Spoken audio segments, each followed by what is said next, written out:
It really starts with us and learning some tools to manage our own emotions, because I think most of us grew up in homes where your feelings and emotions weren't talked about, or we weren't taught how to notice them and address them and take care of ourselves and clear our feelings ourselves before we, vomit it onto someone else. So welcome to Single Parent Success Stories, a podcast designed to inspire single parents.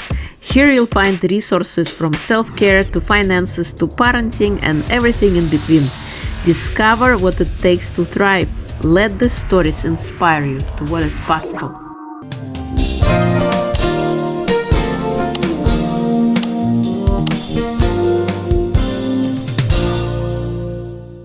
Before we start the next conversation, I want to invite you to check out my amazing book, The Gift Inside, a powerful guide for healing your body, mind, and soul.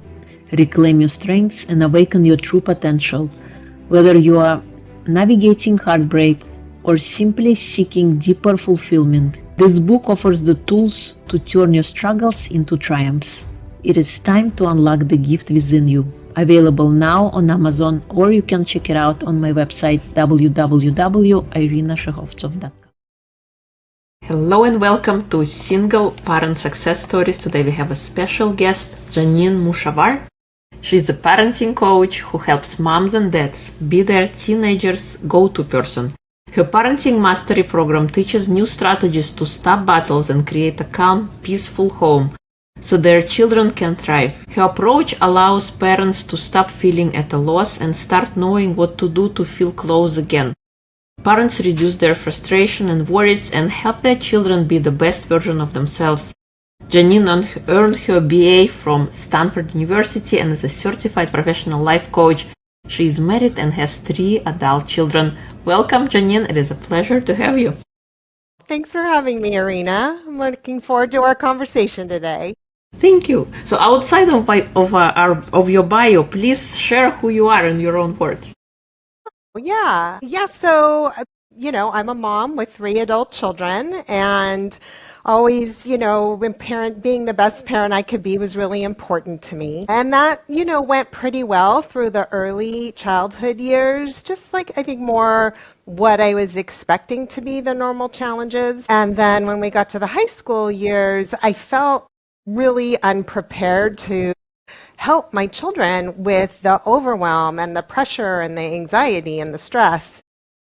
And it just seemed like, at least with 2 of my children, like what I was doing maybe helped in the moment, but wasn't really helping them emotionally get through and really move beyond that anxiety and stress.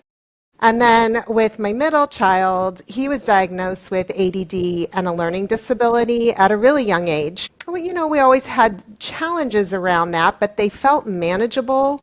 But once we got to high school, he just went from this happy-go-lucky kid to just feeling more down on himself. And his grades started slipping, and he started hanging out with some kids that weren't a great influence and making some poor choices. And I just felt him slipping away, like that all the conversations were stopping.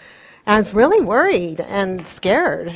And it was really our relationship that motivated me to there's just got to be a better way out there. And I just went seeking different, new tools and new resources, things that I hadn't heard before, things I hadn't been trying. And we found this program based in Dialectical Behavioral Therapy, which is about how to regulate your emotions, how to talk to one another. A lot of mindset work, emotion regulation and mindset work. And I found that it was so transformative for me and my son.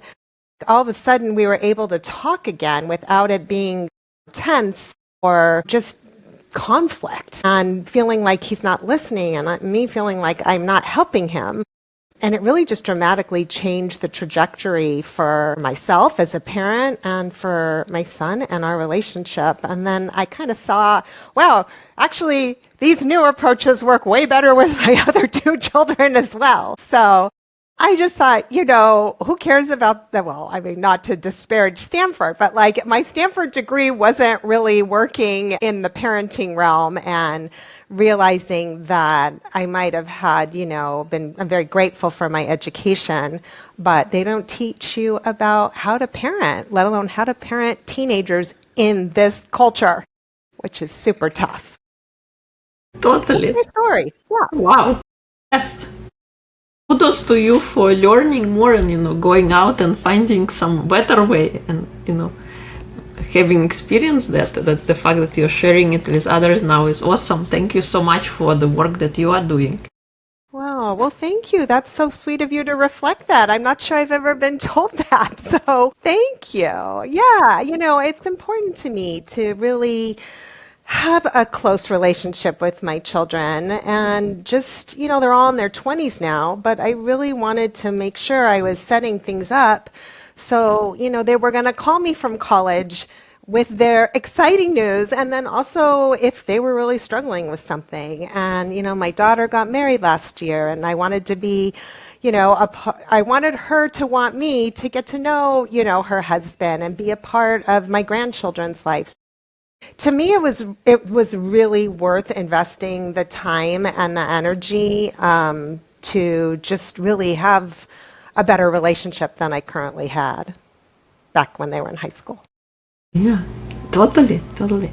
What are most parents of teens struggle with? Oh boy.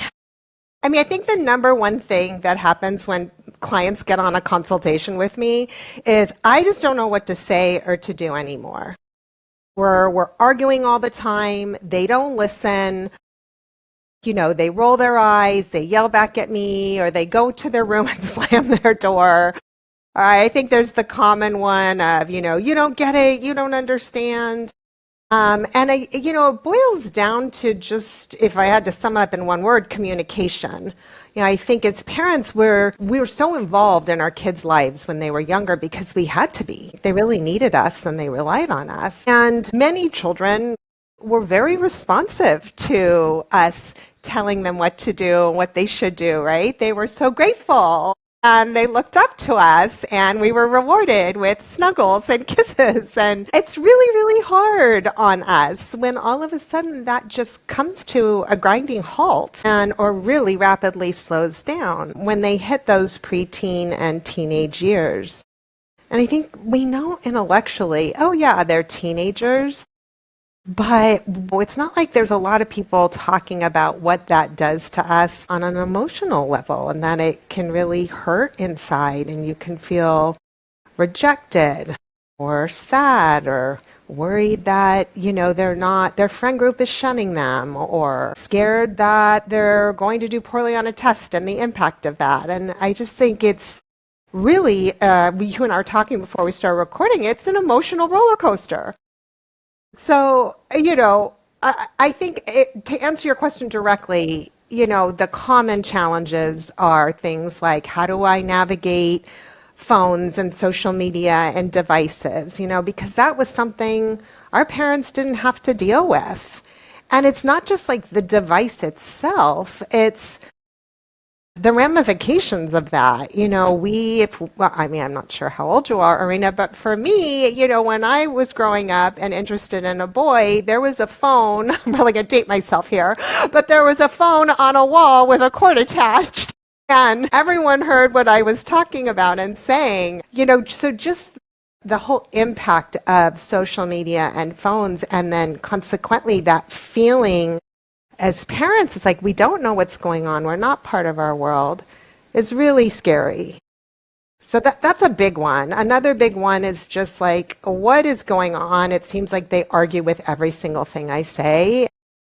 You're just like, if you just listen to me, your life would be so much easier, right? Yes. So that's a big one. So a lot of my clients know that I have, well, now adult child with ADHD. So a lot of my clients have kids with ADHD and learning disabilities because it's a little nuanced when you are trying to parent those kids and how they impact the other children in your family. Lying is a big one. Ooh, that used to really get under my skin. It feels so disrespectful. Or One of my kids, I remember looking at him as playing video games and thinking you're so lazy. So I think a lot of times parents just want to motivate their kids and want them to do their chores and be responsible. And so this is just a sample, a little small sampling arena of many things I think that, a lot of clients come to calls with. Yeah, totally. The parenting now is so much more different than when we were kids, and I think if we don't pursue, if we don't learn, then we continue producing the same kind of mistakes or creating challenges for ourselves if we continue to parent like our parents used to parent. But they were growing up in a different environment. Like you said, there was no cell phones, and people were more interacting and relating to one another. Even now, with cell phones, two kids could be sitting next to each other and like, we're having a play date, but we're all on our phone playing on the video game. Like, you can do it from your own home. You don't need to come here. Or And I like, think we see that and we're not familiar with it. And so it annoys us or worries us.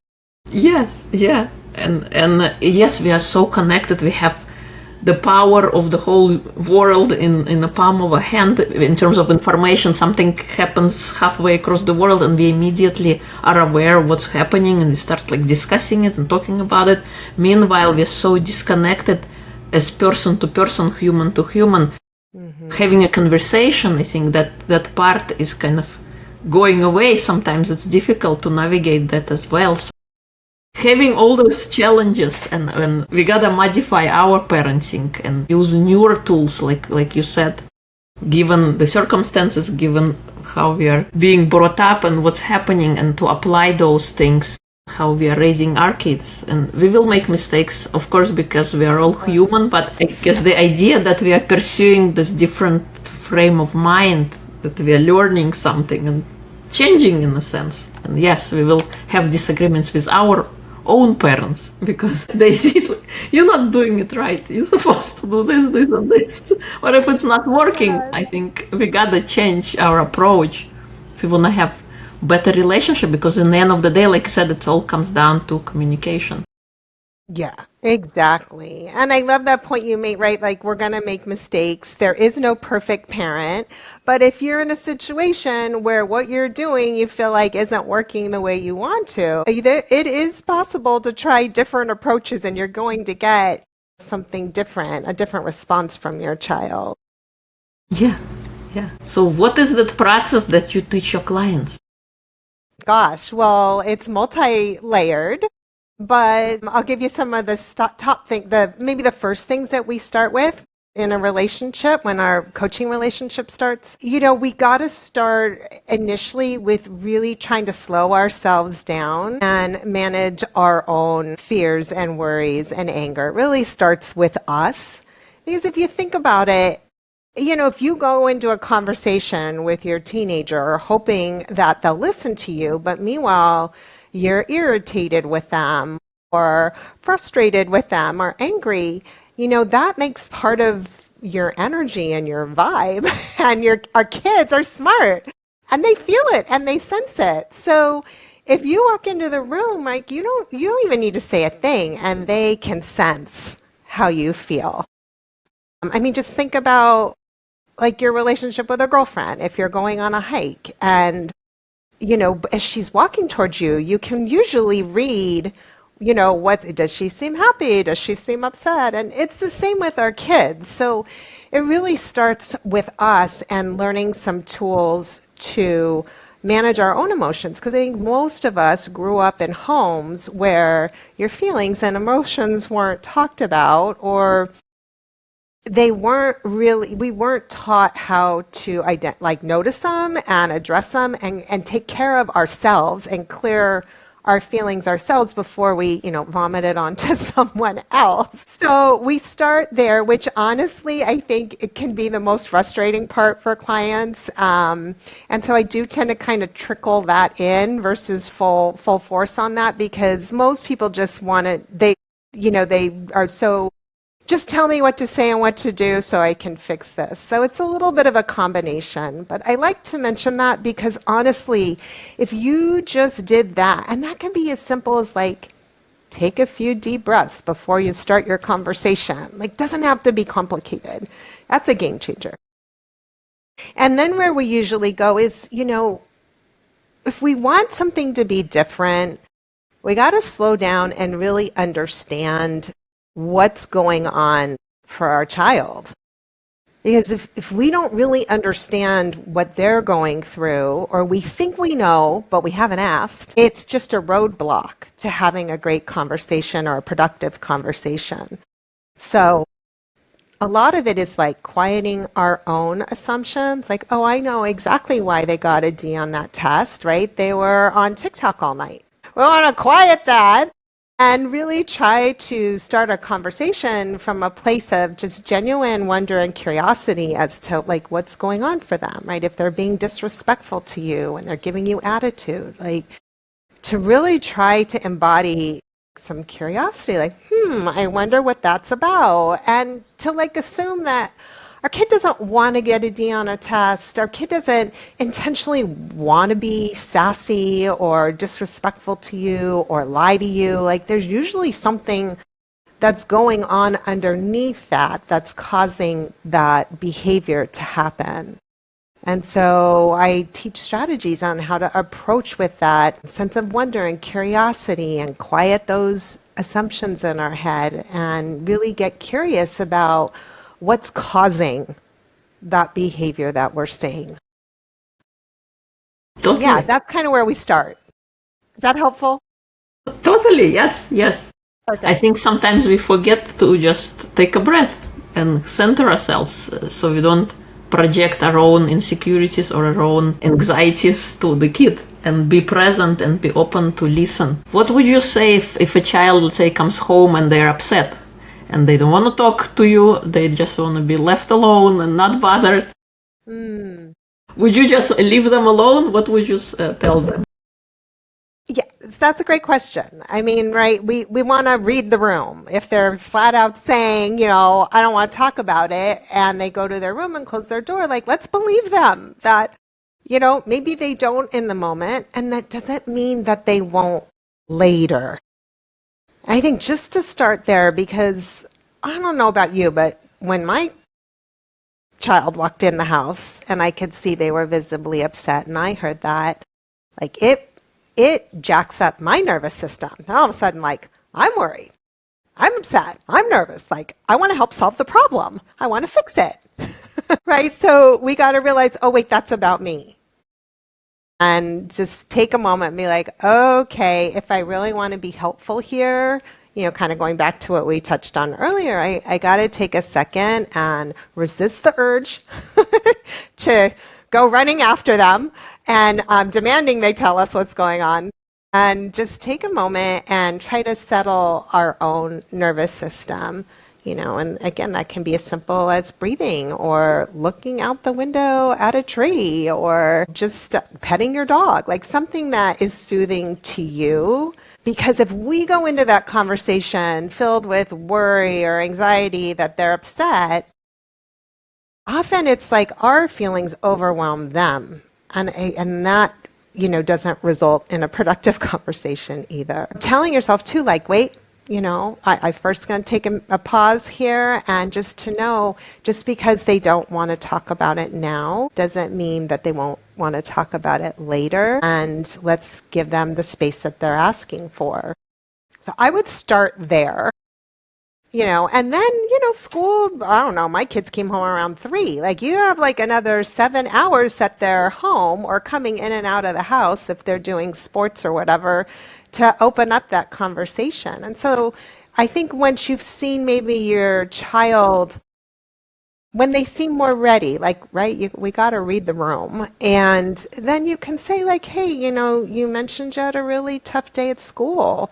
What's going on? Right? Just kind of open that door to chatting with them. And then I think that I'll offer this as well. I think the next step where we get really stuck is when they start to share and tell us, we like want to go into fix-it mode or tell them why they're wrong, right? Or tell them the right way or what they should have done. And that just shuts the conversation down.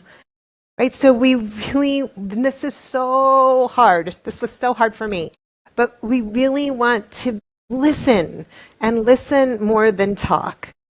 And honestly, the more we can listen, they'll share more. Like if you're saying things like, "Oh, wow, that sounds so hard. Like, tell me more."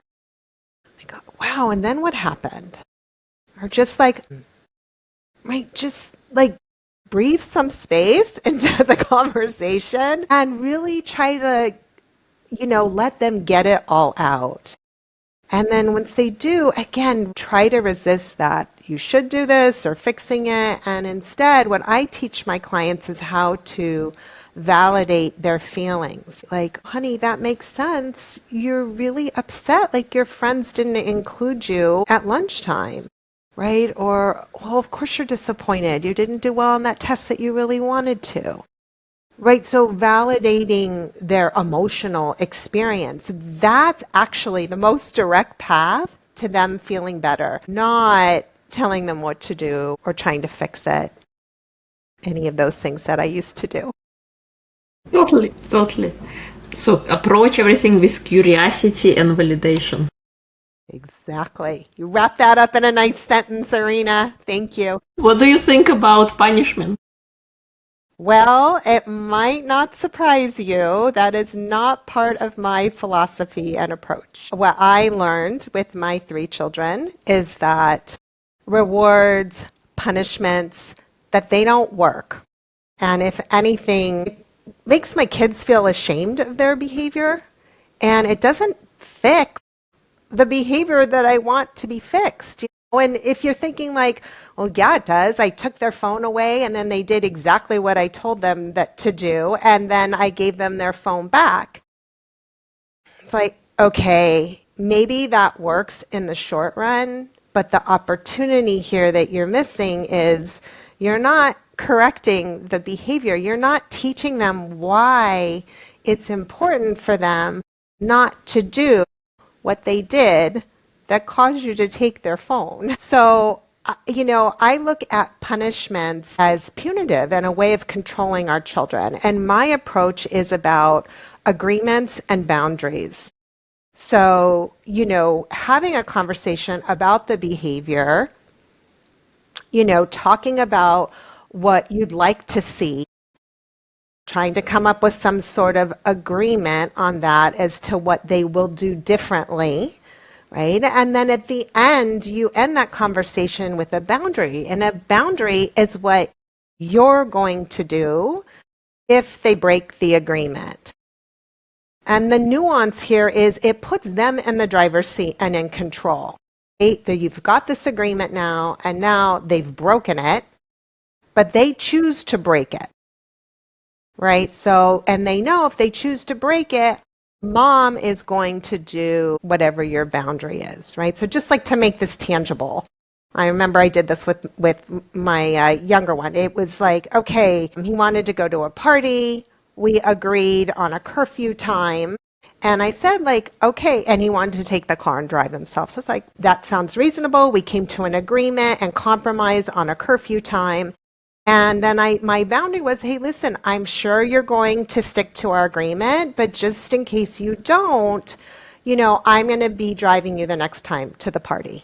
That was the boundary that I set. There's no right or wrong here. You can do whatever boundary you're comfortable with, right? But the fact is like, I'm not serving it up as a punishment, as you're a bad kid, did something wrong, and now I'm going to punish you. You can never drive yourself again.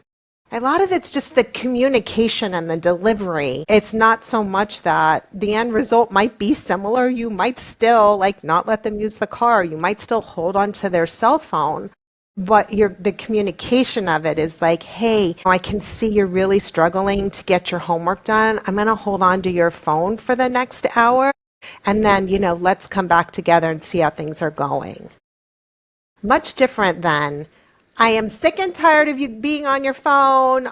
You're scrolling TikTok and give me your phone and that's it. And, right. It's just different communication, which, results in you guys staying close through these problems that you're navigating through these years. Totally. I love that. And you make a very good point, making agreements. I love this book by Jose Ruiz, The Four Agreements, how people make, when we come into this world, we make agreements with one another.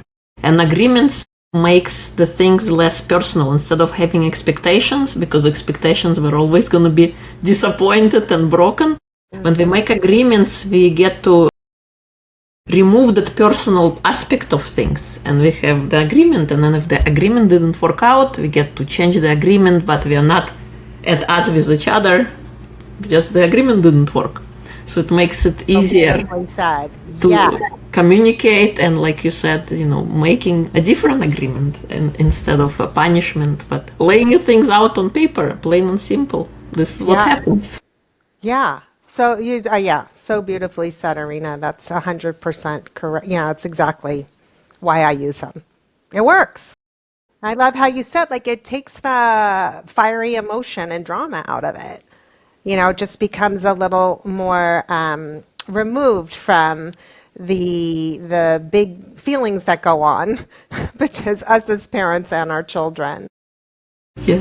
And it also fosters, like, you're treating them differently. They're not a child anymore. And so we need to make them part of the quote unquote rules, or the limits, or whatever you want to call it. They need to be a part of that discussion. And we need to come to an agreement. So I'm not saying that your child is the one running the show. They're not.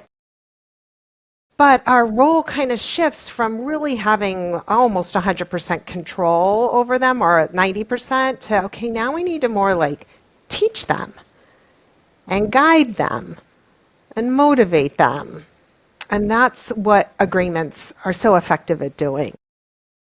Yes, I love it. Thank you. What kind of advice would you share for single parents when it comes from your experience as a parent coach? What can they do better when they're raising teenagers? Single parents, I think I shared this with you earlier, they really have a special place in my heart because, just brutally honest, you guys got it harder. You just do, right? It's like most of you don't have, an ex who's like talking through these things with you. And like on the same page. And so not only do you have perhaps an ex-spouse that's working against you and not in sync with your parenting, but you're also just trying so hard to really be there for your kids in a great way. And so I think the first place we start, kind of I'll piggyback the way we started the other conversation, is really focusing on what's in your control and what's not in your control. And really trying to get to a place where you accept that, shoot, I can't make my ex do anything. I cannot control how he parents the kids. I cannot control what happens, how the kids are acting when they're at his house. I really can only control what's going on in my home. And so the quicker that you can really embody that and focus on what you're doing and your relationship with the kids and try to quiet all that noise, the more impactful your parenting is going to be. And that's a great place to start. And then I also think, recognizing like, okay, I don't have to be Superwoman and do it all alone. Like I can seek help either from a parenting coach or from a friend or from a family member. Just knowing like, okay, most people have another person to not just bounce ideas off of, but like when you're at your wit's end, for them to step in.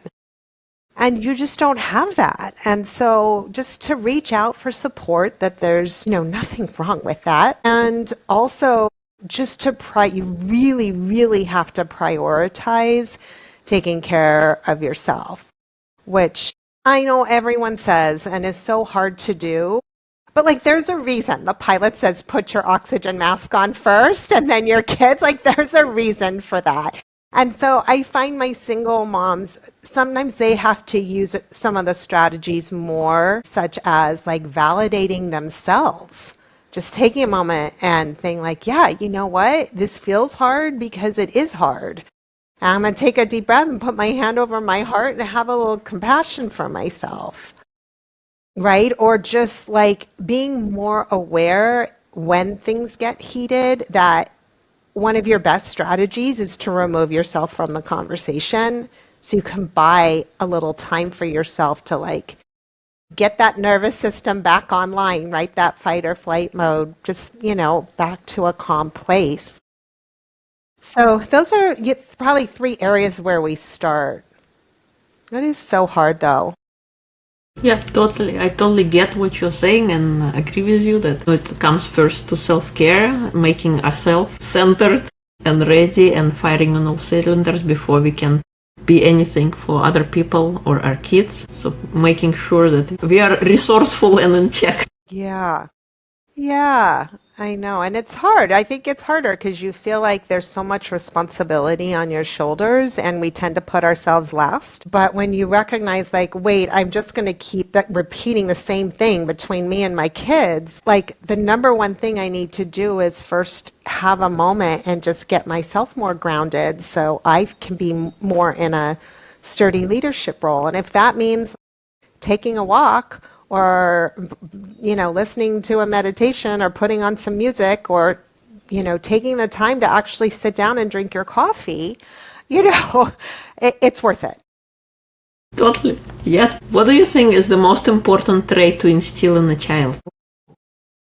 That's a good one. Gosh, I mean, I think that each family is different and you'll have different values. So I'll speak for me. For me, honesty was number one because trust was a close second, and you can't really have trust if you don't have honesty. So really that was so important to me to raise children who are honest and therefore trustworthy. Also kindness, right? It's just there's a lot of, especially in this day and age, there's a lot of anger and blame and lack of responsibility flying around. And so just coming back to kindness, and that involves having compassion for people, other people. And that's why when you show compassion to them for their situation, you're subtly teaching that to your children, how to be kind, how to be compassionate.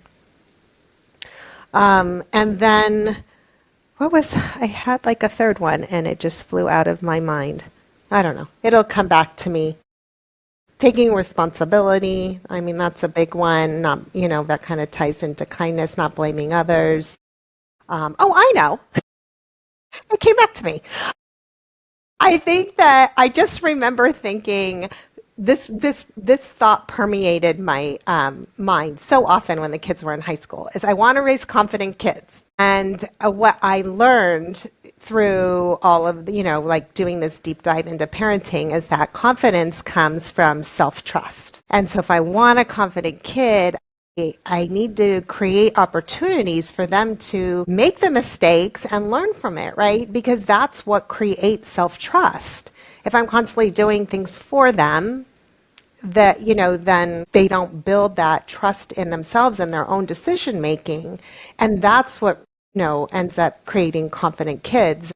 Now that my kids are in their 20s and they're interviewing for jobs and they're in the workforce, confidence is just a huge one. And so I think maybe that's a little knowledge I'll sprinkle in, having kids that are in their 20s, looking back on it, thinking, wow, that character trait really can just take them so far.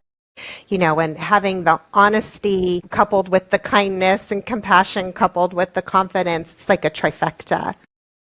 So that's what's, for me. What I do really love is that, and that's actually a conversation I always have with clients is like, okay, well, that's for me, but it's your family. There's no right or wrong here. And let's build out communication strategies so your kids have the character traits you want them to. Yeah, yes. I love that. Those are amazing. And confidence, yes, is so much. And believe in yourself, because once that is there, then the world is yours for the taking. You can accomplish anything if you believe and trust yourself. If you don't fall prey to other people's opinions, but having your own and trusting yourself and having that honesty and kindness is so, so important. Thank Yeah, you. I'm just curious, what do you, Self-belief.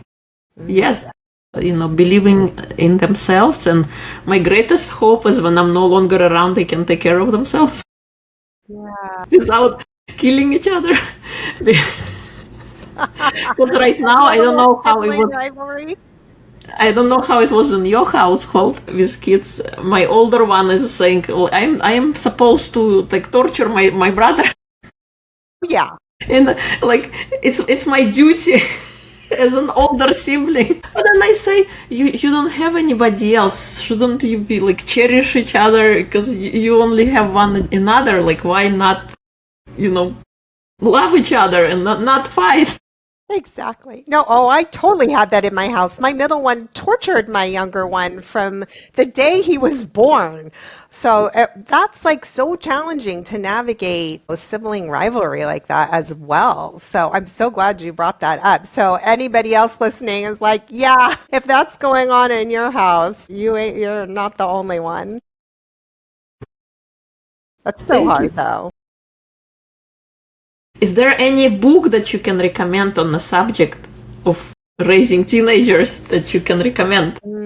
Yeah, I have to say the way I have formed my philosophy, at least outside of the program that I went to, has really been taking some clinical psychologist work that I really respect and figuring out how do I apply that to teenagers.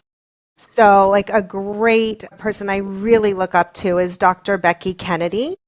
And she has a book called Good Inside. And when I got introduced to her work, I was like, wow, this is so aligned with my philosophy. And I got introduced to her quite a few years ago. She was really focused on kids, up until 8th grade. And more recently, she's been doing things to help moms and dads with teenagers as well. Her Good Inside book is more focused on younger children, but it's really, I just think her whole philosophy and her approach really, really resonates with me. And it's a shift. It's a shift from the rules, rewards, punishments and into really cooperation and agreements and boundaries and just learning how to make repairs, when you yell, because we all do. And there's just so much, she's so wise and so much wisdom. I also find Gabor Mate, some of the things he talks about are aligned with what I've noticed works. So yeah, I think he's another great person that you can kind of take what works for you from what he's sharing. I also think the Gottman Institute, right? John Gottman and his wife, they talk about marriage, but so much of what they're talking about is communication. And you can literally take exactly what he said to do with your spouse, and you can do it with your children. So those are 3 really inspirational people to me that I think have really valuable work out there. Thank you. Thank you so much. Is there anything I haven't asked that you would like to share? I think I love when you talked about how important it is to believe in yourself, because that's work that we do as well. And I guess I'd love to just double click on that. Having kids who believe in themselves and the power of that, it really starts with us believing in them. So when we're jumping in, just like we talked about today, and trying to fix things, we're sending this underlying message of you can't do it, right? Your way's not the right way. And that message is, I don't believe in you. I don't believe you're capable. I believe that I need to tell you what to do. And that is kind of circles back to what we were talking about, right? That erodes their self-trust, and therefore it blocks them from being confident. So I love that you brought that in. That's a big part of my program as well, as really believing in your children and believing that they're capable and that it's okay if they don't get it right the first time. They're learning and they're growing, they're little humans. And we sometimes look through the lens of, our 40, 50-year-old self and think, well, you should do it the way I would do it. And we got to realize, like, wait a minute. And we need to give them time to try things and to do that where it feels safe with us. Where we're their biggest cheerleader along the way, and we're having conversations like, so, okay, that might not have worked the way you wanted. What would you do differently? That question alone really is sending the message like, I believe you're capable of figuring this out and making a better choice. And so that actually reminds me, I'd love to offer everybody in your audience, I have a free guide that's 5 questions that gets teenagers talking that, could really, if you feel like, I don't know what to do or say, like this could really be helpful. And I think that's one of the questions in there. So I can pass on the link to you if that's something you want to offer your audience. Yes, thank you. That'd be great. And I love how you mentioned, always the curiosity again and learning. The other day we were cooking in the kitchen and I asked my kid to open, I call it, those cans. Yeah, with the can opener. The can opener. Uh-huh. And in my life, like, I don't know how many, 40 years experience of cooking, I never seen a can open in such a way. And she did, and she showed, and like, I said, wow. I did not know that was possible. Yes, but she made it possible. She made it work. So approaching everything kind of with an open mind, and one thing does not have to be done only one way. There is always a gazillion of ways we can arrive in the same conclusion. And sometimes because we all have our own picture of the mind, picture of the world, how everything operates, and our picture might not match to the picture of a child, even though they are our children, because we all experience and feel and see things differently. So getting to the conclusion, not necessarily maybe you have your own way, your experienced way, but giving the kid the opportunity to learn and not getting pissed off and angry because you are short on time, but giving them the opportunity to learn and experience and try different things. Sometimes my kids, like, I don't know, peeling potatoes, for example. Yeah. And they give up. Just take it easy. And they look at me like, you're doing it so fast. That, yeah, I had 4 years of experience like doing this. You're just learning. So being patient with them and not letting them get frustrated, showing the little tiny things. Yes, it might take longer, but anything in life, I think when we are learning, we gotta be we pay attention more when we are learning, when we're just doing something for the first time, and then just like riding a car, we were so focused. Okay, you gotta turn your mirror, and you gotta fix the light, and you have to check. Before you even turn on the car, you probably spent 5 minutes checking that everything is okay. Now you get into the car, you turn on, and you go. Maybe 3 seconds fleet, but it's because it's the repetition, and you get familiar with it, and it becomes easier. So having patience with the kids when we are teaching something to them and being present, yes, might be frustrating. I actually was surprised when I was teaching my kid how to play tennis. When we just starting over, it was always dropping off. You can never get like a clean shot. And I find like I didn't get frustrated because I was teaching. I was actually excited and I was there and I was curious. Yeah, they're learning, but I wasn't frustrated on the inside, which kind of surprised me, because if I was playing with an adult, I'm like, can we like get it together?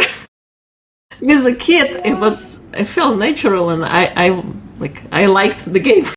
Yeah, I love that. Yeah, I mean, you hit on so many things, right? Your energy in the moment, being present, curiosity, patience. I mean, those are all great things to try to think about in the moment and out of the moment.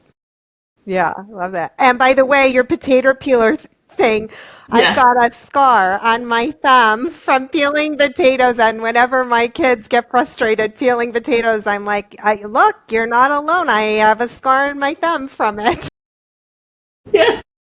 Yeah, right? And sharing those stories, like it humanizes you. It shows them like, yeah, you had to learn too. And and we don't know everything. I think kids look at us like we know everything. And I say it's never done learning. We're always learning something different. Mm-hmm. We don't know everything. We might appear as we do, but we are just like human. We are still on the journey. Exactly. That's so true. Yeah, my daughter as an adult said to me, I always thought you were so perfect and you didn't have like any problems. And I was like, what? Are you kidding?